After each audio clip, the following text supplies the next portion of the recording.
This is Flick Flops Cult Classics. Before we get started, please hit the like button and subscribe if you enjoy these reviews and would like to see more. We would greatly appreciate it, and it would help our little channel grow. Also, Tummy Twins Media is dedicated to bringing you a variety of content and plan to launch some more podcasts soon. In the meantime, please check out our other podcasts, Bonding with Mark and Andy and Tangent Station with Kevin and Willis. Thank you for your continued support, and now on to the show. This week we travel to the fictional town of Santa Carla, murder capital of the world, and revisit The Lost Boys, the 1987 Joel Schumacher teen horror film starring Jason Patric, Kiefer Sutherland, Dianne Wiest, Barnard Hughes, Jami Gertz, Alex Winter, and the two Coreys. What? In the movie, Michael and his brother Sam and their recently divorced mother moved to the small beach town, which would be okay if it wasn't infested by all those damn vampires. Does The Lost Boys still hold magic like it did in the 1980s? Or is revisiting this film just a stake through our heart? Find out on this episode of Flick Flops Cult Classics. Cult Classics. Lost Boys, Gary. Man, what a fun ride this was down memory lane. I'm sorry, was that Mammary? What? Check. Jami Gertz is hot, man. I'm not gonna lie. Let's jump in. I'll do some quick numbers for us and we'll get into this thing. Let's see here. Rotten Tomatoes has us sitting at 77 and 85. 77 with the critics, 85 with the audience. That's seems pretty fair, pretty reasonable. The budget on this thing was $8.5 million.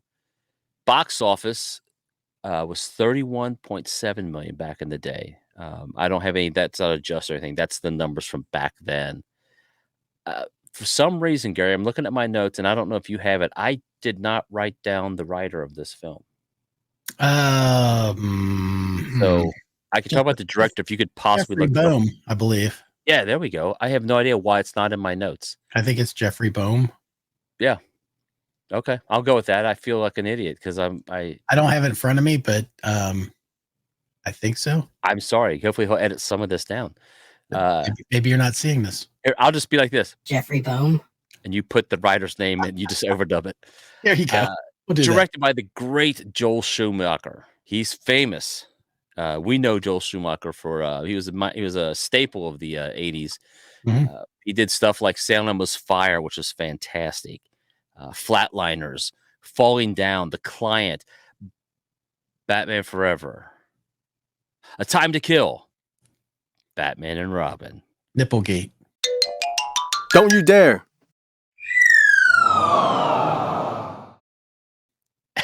8 millimeter. And Gary, early in his career, he did two classics that we may someday have on this exact show. Awesome. Maybe not cult classics. Maybe something else. But a flick flop somehow. Okay. The Incredible Shrinking Woman. I love that when I was a kid. I don't know how it holds up, but DC Cab. And I don't remember DC Cab that well, but I really don't. I'm thinking maybe it was a Mr. T vehicle. The name is Mr. T. First name is Mr. Middle name is that period. Last name is T. Listen and listen good. But I remember that he was in it for sure. I could be wrong, but anyway, no, you're right. Joel Schumacher is a really great director, and I'm not trying to knock him. I was just having a little fun there with him. But those are the numbers and the information I have on the Lost Boys, the stats, the numbers, and let's talk about this great film, Gary. All right, let's talk about the good. Yes, let's tackle the good first. So this movie was made, and originally it was going to be a Peter Pan themed thing, obviously from the Lost Boys. Yes. They were going for a Goonies vibe, and Richard Donner was the original director. He was going to take this on. The project got delayed. He went off to do Lethal Weapon, and the studio asked Joel Schumacher if he'd take a look at it. Joel Schumacher looked at it and said, I don't want to direct this, but they let him make changes to the script. And I don't know if that's where Jeffrey Boehm came in or not, but he took it and made it. Schumacher wanted to make it teens. So he upped the age of the characters. It became a teen vampire thing.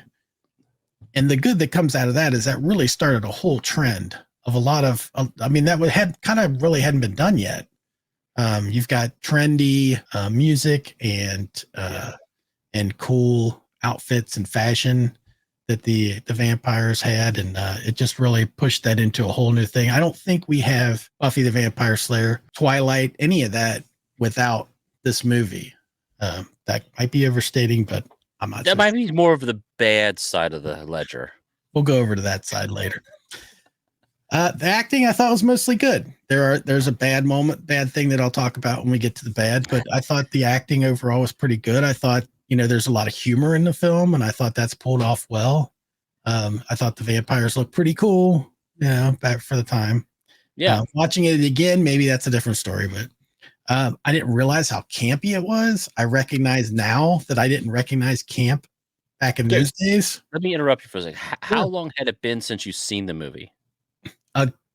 Man, probably 25 years or so. It's been a while. I'm kind of the same. It has to be easily 20 years for me. Yeah. So I was this thing to me was just a good memory of good old pair of jeans I got back in the day, and now I watched it again. So yeah, the campy. As we get older, it's campier than we remember. Yeah, I think that's maybe part of it. As a child or younger, as a teen, I guess in that time, you don't recognize that as much then. And we didn't expect much of our films when we were 19. True. I didn't. I wasn't looking for a Good Will Hunting back then. I wanted to see vampire movies. That's true. No, that's a good point. So carry on my wayward son. I will say that the directing was good. It's very the special effects and directing and everything. You can tell that the budget was limited. They didn't have endless money to be making a bunch of effects. You'll see a lot of shots in that movie that are clear that they had to take shortcuts to get around some of these things. And isn't it true they had to cut the budget when they started going a certain way? Well, they did. So I guess the studio had seen some of the dailies, and they had gotten back to. I guess they were basically saying, "Is he making a horror movie or a comedy?" Because it seems more comedy, and they were super worried about what they had seen, so they pulled back the budget, and Joel Schumacher had to do work, with what he had left to make the rest of it. I don't know where in the film process that was, so I don't know where the cutbacks were, but you can see it as you watch this movie. It's not hard to recognize where they made decisions based on budget. Yeah, for what it's worth. But all that considered, excellent job. Considering it's a good family tale. It's got good themes. There's definitely a family bonding theme there. There's the teen kind of facing peer pressures and maybe even substance stuff involved. So it tackles more than just that simple issue. It's a lot deeper, really, than it seems on the surface. And I think if you really evaluate the film and think about those things, you'll notice that. I don't have any much to add to that because this was a fun movie. As a horror fan, I like new takes on the traditional, the standards of horror, vampires. We have our traditional vampire, Frankenstein, werewolves. Those are Mummy, and vampire seems to be one that gets reinvented every so often. And I thought this was a really neat take on it, and fun. I mean, I think that's part of it. It's fun too. The comedy plays okay, plays well. And to stick to the good from it, to go back to the acting. I was impressed with the acting in some of these kids. I mean, Corey Haim and Corey Feldman, and I mean, Feldman's a little over the top, in his Rambo-ish character, but he does it well, and I'm like, I just like these guys. I don't know. I was happy, and it was fun to revisit this film. The one actor that threw me off a little was Alex Winter, because I just see him as from Bill and Ted. I can't see him any other way, and I hate that that's the case for him. Excellent. I know. This here, I mean, that's all I see is, but Yeah, me too. Excellent, but and I think if you look closely, because I think they just done Stand By Me. Corey and Kiefer had just finished Stand By Me. Yeah. Stephen King, and they play very similar characters in this movie too. So I don't think that means anything. I'm comfortable with these characters. I'm comfortable with these acting. Kiefer's fantastic. I mean, this guy is a beast of an actor. Before we transition from good to bad, I'll lay something out that fits right in the middle. Yeah. this was the first film that the two Coreys were together in. Nice. So for good or bad. IBM presents You Make the Call. Look, we don't get licensed to drive without this, right? You make the call. There were a few films that came out after this with both of them, and like I said, good or bad, it's somewhere in the middle. The Coreys. That's awesome. And let's tackle the bad. Wait, there's bad in this movie? Look, I know you mentioned Corey Feldman. To me, I mean, I'm not going to say horrible. I don't think he was horrible. I have to also consider his age at the time.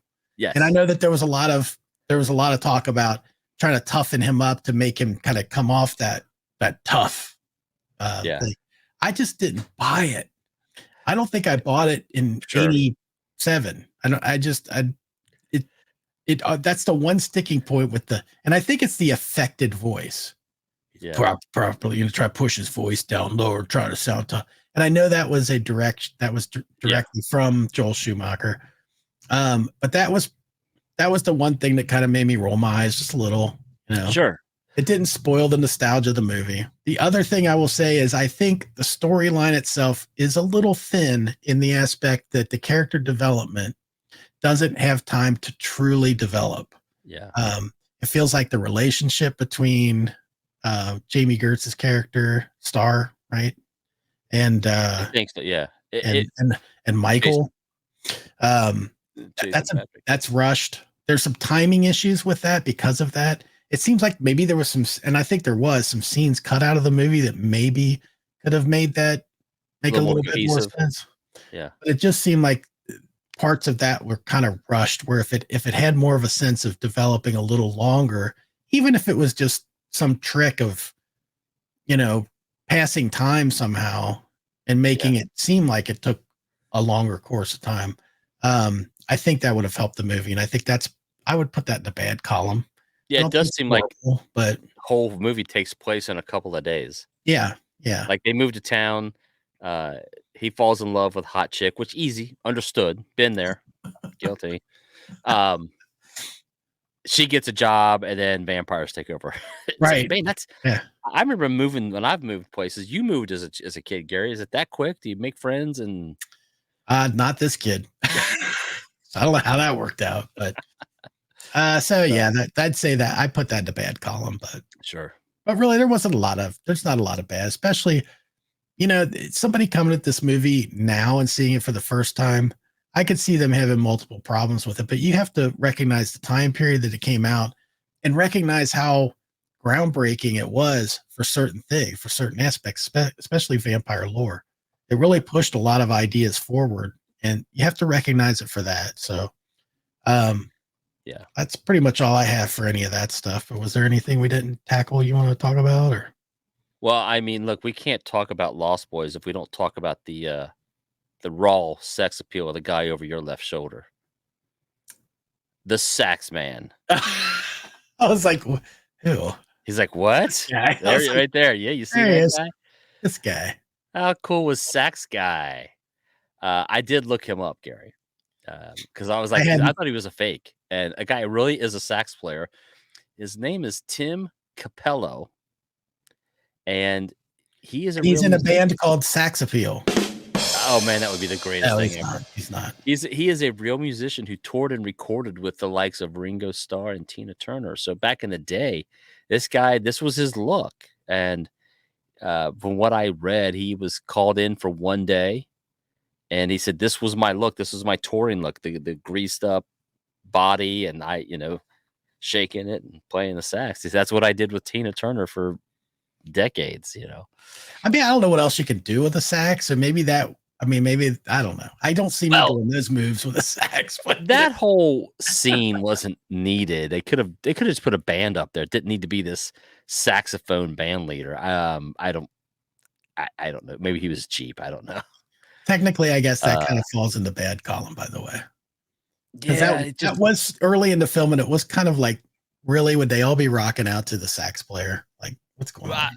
Yeah, I mean, look, you and I were at that age, and we definitely did not do stuff like. I mean, we didn't live on a beach, but We also didn't go. If someone said, "Hey man, that cool, sexy sax player is blowing his horn tonight," I'm like, "Yeah, I bet he is." We just moved on. You know. With many jokes, I'm sure. But anyway. Oh yeah. I cannot talk about this song without talking about one of the greatest soundtrack songs, in my opinion, is "Cry Little Sister." Cry, little sister.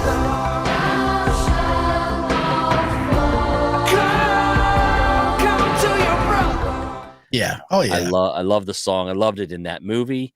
Yeah. And then of course we all got to know it from an artist named Charlie Sexton, who did a cover of it. And it's a song that you, even if you don't know by title, if you know the song if you hear it, and it's a great song. And if you catch Corey Feldman live, you will hear an awful version of the song. Right. I wanted to say when you were talking about Corey, and I didn't want to interrupt you, but I have a problem that whenever I see Corey Feldman, even back then, I only see Corey Feldman now. So I can't.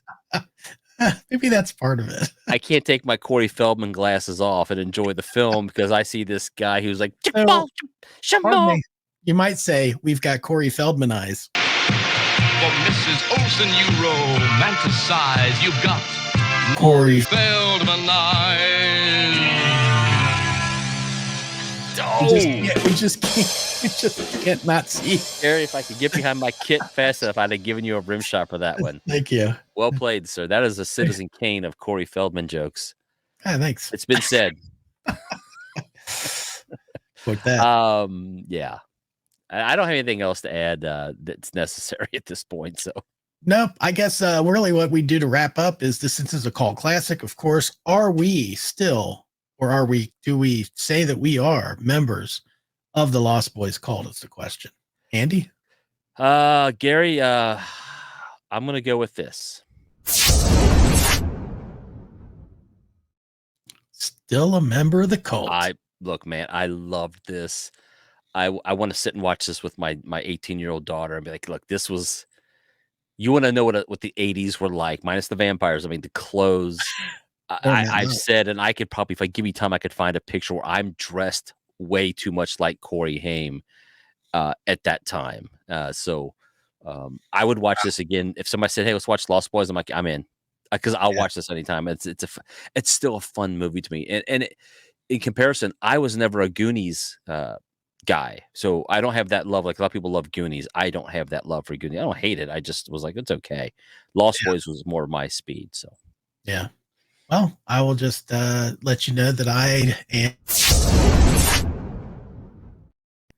I'm a member as well. Look, I totally agree. There's a few things you can pick apart, and as a viewer of now watching it, you could easily pick a bunch of stuff apart, but you have to put it in the time period and the nostalgia factor. I just love it. I just had a really good time watching it again, and I could see seeing it absolutely multiple times. It's a fun movie, and I pray to God that Hollywood doesn't feel the need to remake this a la Roadhouse. Just leave it alone, man. This movie was fine. It doesn't need to be redone. Leave the Lost Boys alone. Yeah, I'll cry like a little sister. Oh, please edit that. Just cut that out. And let's end it on that. Thanks, everybody. Please like, comment, subscribe, and let us know what you think. Are you still a member, or were you ever a member of the cult of Lost Boys? And if not, let us know why. Is it Corey Feldman? Do you have Corey Feldman on it? Exactly. Thanks. See you guys.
This has been a Touch of Madness production, brought to you by the creative minds at Tommy Twins Media.